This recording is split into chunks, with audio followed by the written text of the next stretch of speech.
নমস্কার, পুনরায় আপনাদের সামনে ডক্টর পণ্ডিত আচার্য মিঠুন শাস্ত্রী বাউগুলি তারা বললাম।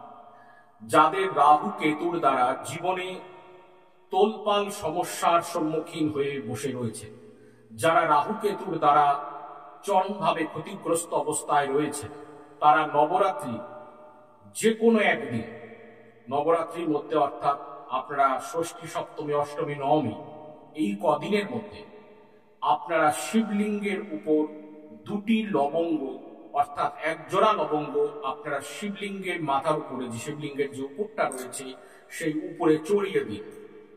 কিছু বলবেন না, কোনো মন্ত্র বলবেন না, শুধু চড়িয়ে দিয়ে চলে আসবেন।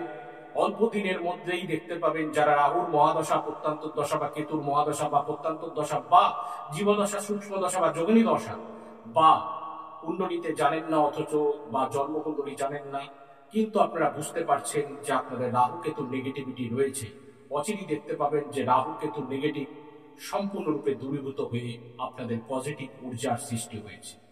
করে দেখুন, টোটকা করলেই ফল বুঝতে পারবেন এবং বলতে বাধ্য হবেন চমৎকারকে নমস্কার। আজ অব্দি, আজ আর অন্য কোনো কথা নয়। সকালে ভালো থাকুন, সব ভালো থাকতে হবে, কর্ম আজে করাম। জয়।